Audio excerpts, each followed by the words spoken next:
Imagine-toi, il y a 35 ans, devant les catalogues de jouets ou ton dernier tilt. Et tu tombes sur cette nouvelle console où tu vas pouvoir emmener partout, à l'école, au collège, en week-end, plus besoin de transporter la grosse télé avec toi. Aujourd'hui, on va voir l'histoire d'une console qui a marqué toute une génération, la Game Boy.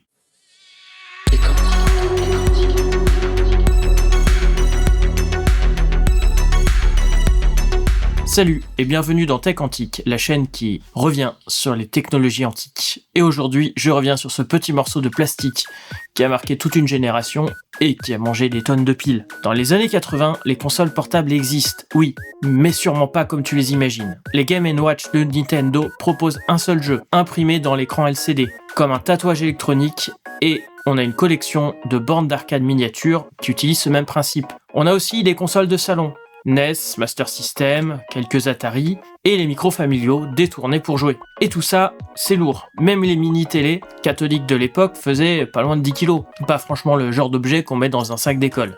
C'est là qu'arrive Gunpei Yokoi, ingénieur génial de Nintendo, adepte de la fameuse philosophie, la technologie latérale dans le bon sens. Autrement dit, utiliser des composants maîtrisés plutôt que de courir après l'innovation coûteuse. Un jour, Yokoi manipule une petite télé portable. L'objet est prometteur, mais son écran couleur rétroéclairé boit les piles comme un chameau déshydraté. 6 piles pour moins de 2 heures, avec une rémanence à faire pleurer un fantôme. Conclusion, pour une console portable, pas question d'un écran couleur. En tout cas à l'époque. C'est ainsi que naît l'idée de la Game Boy. Avec un écran LCD monochrome, pas de rétroéclairage, c'est donc moins beau que ces télés, mais infiniment plus sobre et jouable. À l'intérieur, on y trouve un processeur Z80 Lite, une version donc customisée par Sharp. C'était à l'époque un choix logique, ce processeur équipe des tas d'ordinateurs comme les Amstrad, Sinclair, ou surtout au Japon, les MSX, qui étaient à l'époque un standard. Ironie du sort, ce n'est pas le même CPU que celui de la NES. Un désaccord interne de chez Nintendo a poussé l'équipe à faire autrement. Sur la NES, on avait un 6502 Lite qui était plus ou moins le concurrent du Z80. Côté spec, eh bien, on a un écran de 160 sur 144, 4 niveaux de grille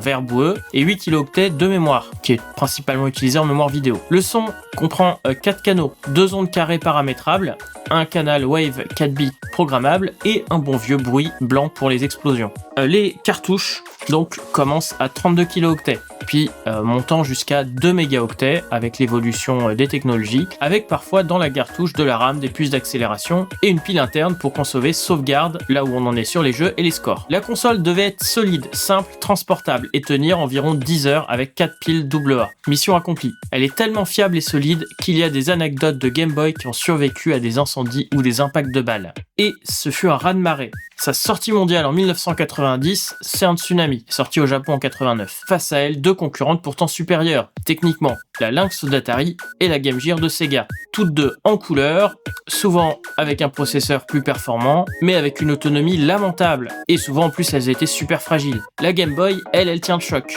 Et puis, il y a Tetris, le jeu qui s'infiltre partout, une arme de destruction massive mais bienveillante. Il est accompagné de quelques autres jeux, donc au moment de la sortie de la Game Boy, alleyway, baseball, tennis, des jeux que tout le monde a oublié maintenant, mais qui ont pourtant défini le gameplay de la console, qui était simple et minimaliste. Super Mario Land suit, qui est miniature et magique et qui sera un must-have sur la console. La Game Boy devient l'objet totem des jeux de cette décennie. Elle évoluera donc avec la Game Boy Pocket en 1995, qui a cette fois-ci un écran amélioré, une taille un peu plus petite et 2 piles au lieu de 4. Elle devait être remplacée par la Virtual Boy, qui restera comme le plus gros échec de Nintendo. On a eu en parallèle, au Japon, la Game Boy Lite, donc qui était rétroéclairée. Ensuite, on verra arriver la Game Boy Color, donc c'est celle que j'ai ici, qui gardera donc à l'intérieur son Z80, mais cette fois-ci, il est cadencé au double de la fréquence de la première console, avec ses 8 MHz et cette fois-ci 32 kilooctets de RAM. Mais surtout, un nouvel écran couleur. Dans les années 90, les évolutions sur les écrans LCD, ça va être assez phénoménal. On va passer donc petit écran noir et blanc, les premiers écrans couleur, aux les écrans plats enfin utilisables. Donc ça, je vous renvoie sur mes vidéos sur l'histoire de l'informatique où j'en parle au fur et à mesure. Donc cette console, la Game Boy Color, va être rétrocompatible avec les anciennes Game Boy. les jeux donc de l'ancienne Game Boy afficheront 4 couleurs au lieu des niveaux de gris, mais il y aura des nouvelles cartouches qui vont être produites, qui vont être ou des cartouches hybrides qui fonctionnent sur les deux avec des nouvelles couleurs mais restent compatibles avec les anciennes Game Boy en niveau de gris, ou d'autres cartouches qui vont être spécifiques à la Game Boy Color. D'ailleurs, là, pour éviter de mettre sur des jeux qui sont pas compatibles, il y aura un détrompeur. Elle sera définitivement remplacée en 2001 avec la Game Boy Advance. On garde la compatibilité, mais cette fois-ci, l'architecture est nouvelle. Elle est beaucoup plus puissante, mais pour moi, c'est une nouvelle console, une autre génération, et puis on sort des années 90. Et cette console, elle a eu de nombreux accessoires, dont la Game Boy Camera, dont je ferai une vidéo très bientôt, mais elle a aussi eu une radio, une imprimante, une loupe avec lampe qui se mettait au-dessus, il y avait aussi une lampe toute seule, il y avait aussi un câble de connexion qui permettait de le connecter à une autre Game Boy. Ces câbles de connexion, ça permettra donc de jouer à plusieurs, donc jusqu'à 4, et aussi de s'échanger des Pokémon. Cette console, elle est restée une icône super populaire de nos jours, car elle coche plein de cases. Elle a son esthétique 8 bits presque intemporelle, son gameplay est hyper lisible, elle se prend très facilement en main, elle est devenue une icône pour les artistes, pour la création musicale, notamment avec les chiptunes, de la photo, donc entre guillemets Povera avec la Game Boy Camera. Et justement, quand on parle d'art 8 bits ou de chiptune, on pense souvent directement à la Game Boy. Alors bon, c'est pas ni la seule console, ni le seul ordinateur dans cette catégorie. 8 bits, c'est quelque chose où on aura des choses pendant 20 ans, mais c'est vrai que c'est celle-là auquel on pense toujours en premier. En 2025, elle reste une icône des années 90.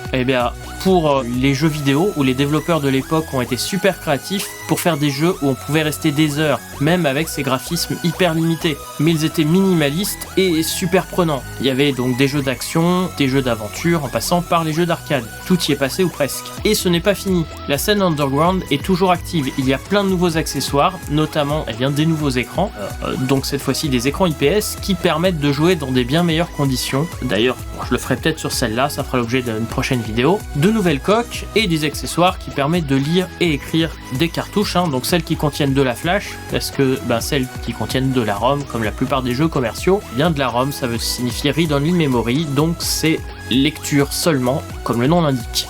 Ou alors, des cartouches comme celle-ci, à l'intérieur, qui contiennent un petit microcontrôleur avec un système et où on insère une carte SD, et ensuite celui-ci va simuler des cartouches, et ça permet de jouer à tous les jeux modernes mais aussi aux anciens. Puisqu'on parle d'outils modernes qui facilitent la vie du bidouilleur, laissez-moi vous parler 2 petites secondes d'un partenaire du jour qui m'aide aussi à garder mon PC en état de marche.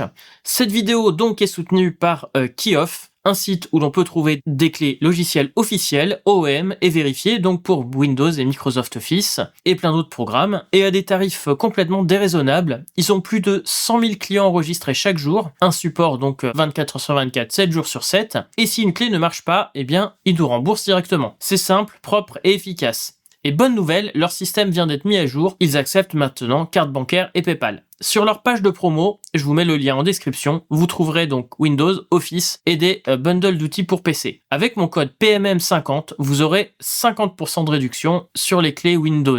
Donc Windows 10, Windows 11 et même les versions entreprise, support à long terme, qui vous permet d'avoir des mises à jour sur Windows 10. Et avec PMM62, c'est même 62% de promotion sur Office et les bundles. Par exemple, pour Windows 11 Pro, vous cliquez, vous mettez dans le panier, vous rentrez le code PMM50 et le paiement peut se faire par PayPal ou par carte bancaire, donc sans prise de tête. Le lien est en description, juste en dessous, si ça vous intéresse. Et maintenant, retour à la vidéo. Justement, pour les jeux, pour pouvoir mettre sur notre petite carte, il y a toute une scène alternative qui est toujours très active. Des cartouches qui sont toujours produites, et des jeux, puisque au départ, on devait créer le jeu en assembleur sur des PC hors de prix avec le kit officiel Nintendo. Maintenant, on a un tas de bibliothèques en C, assembleur, etc., voire même des outils en mode graphique, en JavaScript, donc il faut toujours avoir les bases de développement quand même, mais c'est infiniment plus simple qu'à l'époque, et surtout que maintenant, on peut émuler et débugger les jeux directement sur notre PC. Les nouveaux jeux sortent régulièrement, et il y a même,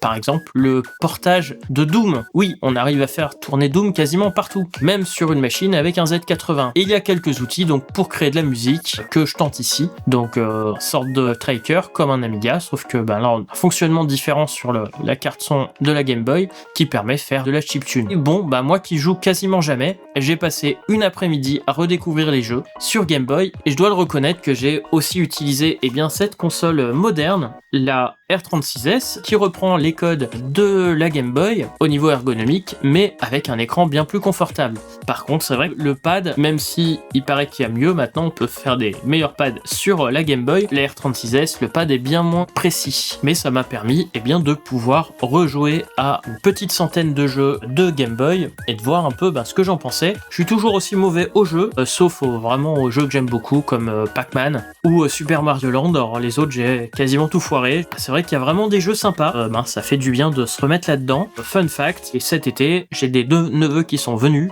et qui ont adoré jouer aux jeux Game Boy de l'époque. Donc le gameplay des Game Boy est quand même souvent intemporel. En 2025, elle reste une icône du jeu vidéo et de la créativité. Un petit rectangle de plastique qui continue d'inspirer 35 ans après sa naissance. Je comprends pourquoi tout le monde en rêvait à Noël 90. J'espère que cet épisode vous a plu. Si ça vous a plu, vous pouvez toujours vous abonner ou laisser un petit commentaire, ça fait plaisir. Merci donc aux membres de la chaîne sans qui je ne pourrais pas continuer, et merci à Kifan de sponsoriser la vidéo. Alors si vous le pouvez, n'hésitez pas aussi à devenir membre, ça m'aide beaucoup pour continuer ce genre de vidéos. Et on se retrouve très bientôt pour un nouveau voyage dans le passé, puisque c'est l'époque. Joyeux Noël à tous. Peut-être que le Père Noël vous emmènera la Game Boy sous le sapin, la vraie ou une copie. Et sur ce, je vous dis à bientôt.